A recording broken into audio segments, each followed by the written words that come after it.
İndi isə qovluq pəncərəsinin elementləri haqqında danışırıq. Qovluq pəncərəsinin elementləri haqqında danışsaq, misal üçün istənilən bir qovluq pəncərəmizi açaq, məsələn deyək ki, bu pəncərəni açaq. Bu pəncərənin indi pəncərə quruluşuna nəzər yetirək. Pəncərə quruluşu yenə də hər zamanki kimi pəncərənin bu hissəsi adlanır bizdə başlıq sətri, yəni title bar. Bu hissədə bizdə burada qovluq pəncərəsinin hansı pəncərədirsə, qovluq adıdırsa, o ad burada belə deyək görünür. Ondan sonra burada plus işarəsi ilə yeni pəncərə aça bilərik. Bu pəncərəni plusu basanda isə bizə burada təbii ki təklif edir yenə bu kartof. Bizə burada təklif eləyir. Biz başqa hansı pəncərəni aça bilərik. Sonra bu hissə pəncərəni idarəetmə düymələridir. Bunu bilirsiniz zaten Word-də də demişəm, Excel-də də, PowerPoint-da bilirsiniz ki, bu tapşırıqlar panelinə pəncərəni minimallaşdırır. Bu ə, əvvəlki ölçüsünü qaytarır. Bu isə ə, proqram pəncərəsini, yəni indi bizdə burada qovluq pəncərəsidir. Qovluq pəncərəsini bağlamaq üçündür. Bu hissə isə geriyə və irəli düymələridir. Hal-hazırda bizdə bu deaktivdir. Niyə? Çünki mən bu qovluq pəncərəsinin içərisində hər hansısa bir daha doğrusu qovluğa keçid etməmişəm. Gəlin alətlər, daha doğrusu əmrlər hissəsini, bu hissə bizdə adlanır əmrlər hissəsi. Əmrlər hissəsində burada bizdə var new. Yəni yeni nəsə yarat. Yeni nə yaradaq? Fayl, yarlıq və yaxud da ki, qovluqlardan yarada bilər. Misal üçün qovluq yaradaq. Yəni MM sənədləri 2026 qovluğun içərisində bir dənə qovluq yaradaq. Məsələn, bu qovluğun adını qoyaq Nicat qovluğu. Və indi mən bu qovluğun içinə gedim. Və görürsünüz artıq bu geriyə qayıtma aktivləşdi. Axı mən MM sənədləri qovluğunda Nicat qovluğunun içindəyəm. İndi tezdən geri qayıdım da MM sənədləri 2026 qovluğuna geri qayıdım.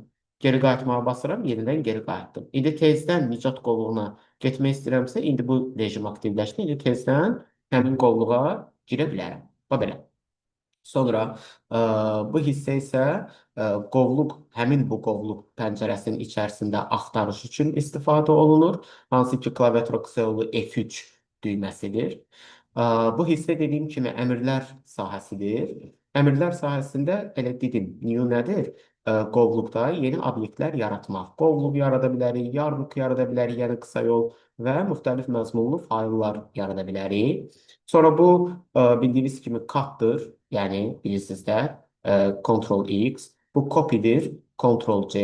Bu isə paste-dir. Əgər cut eləmişiksə, copy eləmişiksə hansısa bir obyekti onu yapışdırmaq üçündür.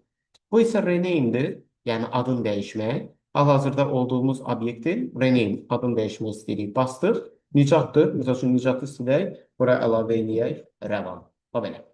Sonra bu isə paylaşmaqdır. Bu paylaşmaq əmri uşaqlar qovluqlarda olmur, fayllarda olur. Baxırsan, faylı seçəndə bu paylaşmaq əmri aktiv oldu.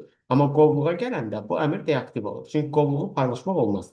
Biz faylı paylaşa bilərik. Və share düyməsini basanda isə biz artıq bunu bizə gələn seçimlər vasitəsilə bunu paylaşa bilərik. Mail üzərindən paylaşa bilərik. Lokal şəbəkədirsə, lokal şəbəkə üzərindən paylaşa bilərik. Hal-hazırda bizdə yüklənmə getdiyinə görə bir qədər çəkəcək. Bax belə.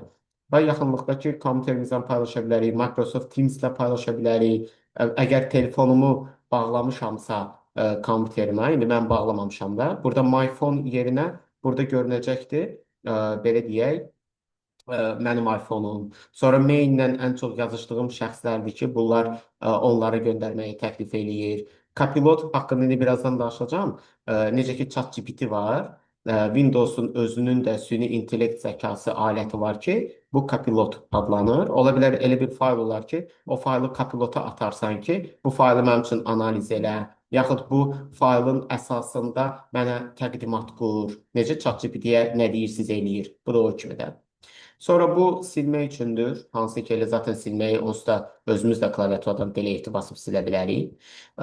Bu isə sıralamaqdır. Necə sıralaya bilərik? Ya adına görə çeşidləyə bilərik, ya son düzəliş tarixinə görə, ya tipinə görə, yaxud da daha digər əmrlərlə, yəni ölçüsünə görə, yaranma tarixinə görə, müəllifinə görə, kateqoriyasına görə və s. Misal üçün mən tipinə görə sıralamaq istəyirəm. Type-ı qoyanda Bu zaman düzdür, heç bir şey olmadı. Çünki burada ancaq bir tipdə fayllar var da. Məsəl üçün bunun yanına bir dənə də başqa nə gətirək? Excel faylı gətirək. Məsələn, belə bir Excel faylı gətirək. Ondan sonra bir də PDF faylı gətirək. Hə, indi bir də sorta baxaq. Məsəl üçün mən indi sıralayıram, məsələn, adına görə. Adına görə sıralayanda, indi bax, misal üçün sıralayıram, məsələn, tipinə görə. Bax, birinci PDF gəldi, sonra Excel gəldi, sonra Word faylları gəldi. Yəni bu şəkildə.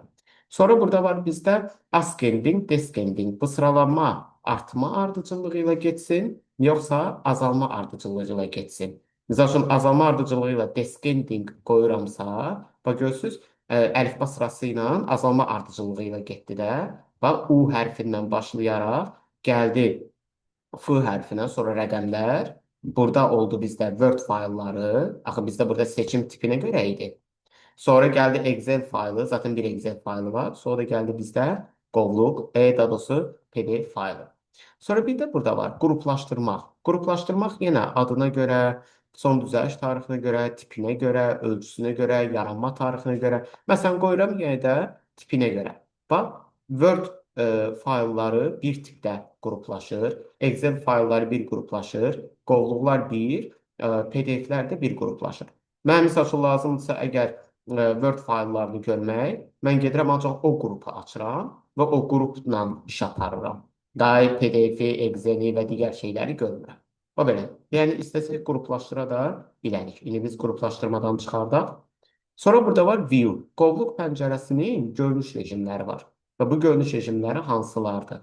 Bu görünüş rejimləri Extra Large Icon, Large Icon, Medium Icon, Small Icon, List, Details, Tiles, Contentdir. Sizə desə ki, qovluq pəncərəsinin neçə görünüş rejimi var? Deyəcəksiniz ki, qovluq pəncərəsinin 8 dənə görünüş rejimi var. Və sizə belə suallar da düşəcək. Fraqment verəcək qovluq pəncərəsinin görünüşü ilə bağlı. Deyəcək ki, aşağıdakılardan hansı görünüş rejimində verilir? Yadınızda bir şey saxlayın ki, heç vaxt cavablarda extra large icon, large icon, medium icon olmayacaq. Düzdür, variantlarda yaza bilərlər, amma cavab variantı heç vaxt olmayacaq.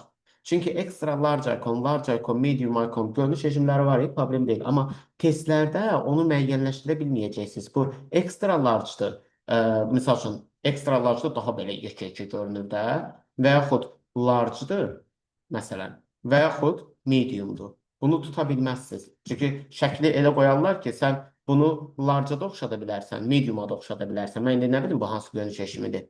Ona görə variantlarda olsa da, bax belə bir sual düşsə ki, qovluq pəncərəsinin hansı görünüş rejimindədir, o dəqiqə sizə rahat olsun deyə extra large, large, medium çıxırsınız bu cavabları. Onsuz bunlar heç vaxt düzgün cavab ola bilməz. Qaldıq digər görünüş rejimləri arasında. Hə, onları tutmaq olur. Məsələn, small icons da belədir ki, small icons sətirlər üzrə əlifba sırası ilə gedir. Bax görürsünüz, sətir üzrə birinci rəqəmli məlumat gəldi, sonra hərfli məlumat F, sonra M ilə başlayanlar, sonra R ilə başlayanlar. Bax görürsünüz, əlifba sırası ilə, amma necə düzülür? Sətirlər üzrə gedir də bu əlifba sırası. Onda deyirik ki, bu görünüş rejimi small icondur. Yox, əgər qoysaq listdə isə sütun üzrə əlifba sırası ilə gedir. Yəni fraqment verəndə mən bilim ki, bu small icondur və yaxud da listdir. Əgər sətirlər üzrə əlifba sırası ilə gedirsə, small icondur. Sütunlar üzrə əlifba sırası ilə gedirsə, onda bu listdir. Sonra burada var bizdə details. Details'da isə sütunlar formasında göstərir. Bax, faylın adı ad sütununda, onun son düzəliş tarixi bu sütunda, onun tipi bu sütunda, onun ölçüsü bu sütunda. Yəni, bax, belə göstərir. Və bu sütunda inşallah biz filtrləmə də edə bilərik. Yəni, bu görünüş rejimində, details görünüş rejimində. Misal üçün, mən adına görə filtr qoya bilərəm. Gəlirəm, buradakı üç bucağı basıram və mən filtrləyirəm. Misal üçün, mən deyirəm ki, buradakı adlardan A-dan F-ə qədər olan intervalda olanları göstərsin. Yaxud deyirəm ki, L-dan R-ya qədər olanları göstərsin.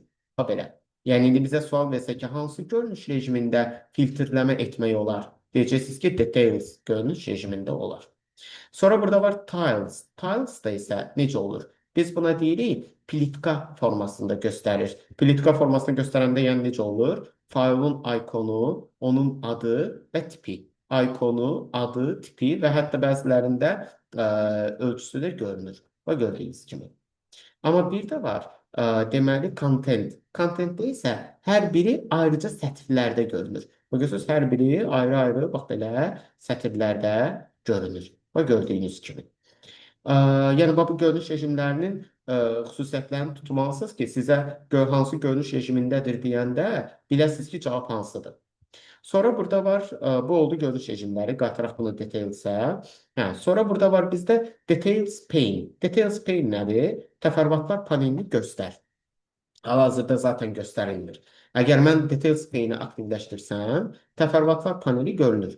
Və bu hal-hazırda təfərrüatlar panelində bizim bu olduğumuz MM sənədləri 2026 qovluğu haqqında məlumat verir. Çox kiçik bir məlumat, hansı ki, bu qovluqda deyir 14 dənə obyekt var. Misal üçün, mən əgər bu faylı seçirəmsə, indi artıq bu fayl haqqında, onun ilkin görünüşünü, onun tipi nədir, hansı qovluqda yerləşir, müəllifi kimdir, ondan sonra həcmi nə qədərdir, nə vaxt yaradılıb, yəni bax, bütün detallı məlumatları verilir. Yekun neçə dəqiqə redaktör olunub, hətta ona qədər verir. Yəni, Details pane-də seçilən obyektin təfərrüatı ilə tanış ola bilərik. İndi mən bu rejimi zaten söndürmüşdüm. Sonra burada var Preview pane.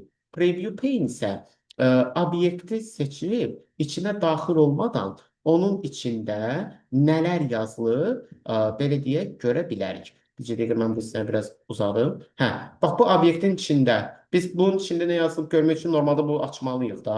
Açmıram. Elə əgər Detail pane rejimi, daha doğrusu Preview pane rejimi aktivdirsə, lap əla. Faylı seçirsən, o faylın içində nə yazılıbsa, bax, həmin onun içini görə bilirsən rahat şəkildə. Bu belə, yəni Preview pane-lə.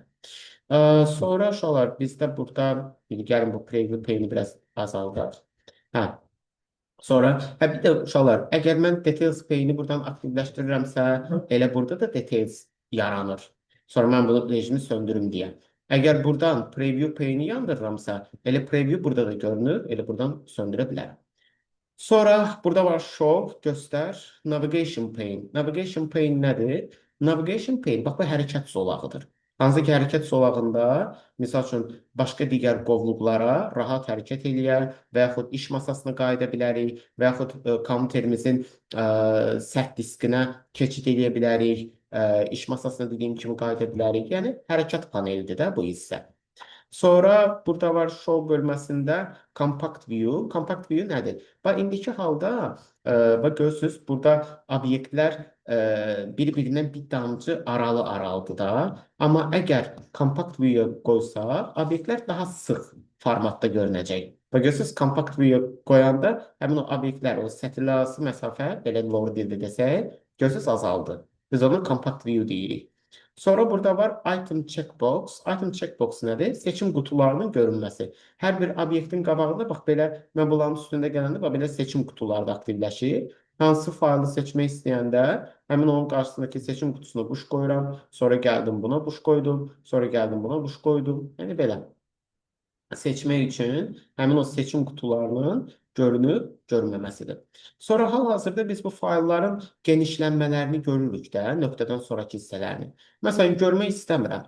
Gəlirəm Show bölməsindən, File Name Extensions bölməsini söndürürəm. Yəni, görmürəm. Və görürsünüz, artıq faylların genişlənmələrini görmürəm artıq. Və nəhayət, burada var bizdə Show bölməsində Hidden Items, gizli obyektləri göstər. Zaten indi bizim bu qovluğumuzda gizli obyekt yoxdur onsuz da. Amma indi gəlin mən bu rejimi söndürüm. İndi gəlin mən bir obyekti gizlədim. Yadınıza gəlsə əməliyyat sistemləri dərsində mən sizə göstərmişdim obyekti necə gizlədirlər. Gəlirik həmin obyektə, sağ düyməni basırıq, açılan kontekst menyudan Properties və buradan Hidden-a quş qoyuruq. OK-də bastıq, bax, obyektin ikonu solğunlaşdı və itdi. Həmin obyekt yenə bu qovluqdadır. Sadəcə görünmür də. İndi onu göstərmək istəyirəmsə, gəlirəm View-ya, gəlirəm Show-a, Hidden Item-sa quş qoyuram, həmin o gizli obyekt yenidən aşkara çıxdı. Amma rəngi solğundur. Niyə? Çünki bunda Hidden atributu var axı ona görə. Yenə deyirəm, ötən dərsdə mən sizə demişdim, obyektin ikonu iki şeydən ötürü solğunlaşa bilər. Ya həmin obyektdə kat əmri icra olunub, ya da həmin obyektdə hidden atributu veririk. Bu belə. Show bölməsi ilə də qurtardı. Sonra burada daha çox əmrlərə girəndə burada undo var. Sonuncu icra elədiyimiz əməliyyatı ləğv etmək. Pin to quick access var. Bax bu hərəkət panelində bu hissə bizdə cəld müraciətlər panelidir. Yəni hansı qovluqla tez-tez istifadə edirəmsə, o qovluğu gətirib bax bura hərəkət panelinə yerləşdirə bilərəm. Direkt tuba seçirəm bu rəvan qovluğunu, gəlirəm, deyirəm pin to quick access. Bastım və həmin rəvan qovluğu gözünüz gəldi düşdü bura hərəkət panelinə. Bu belə.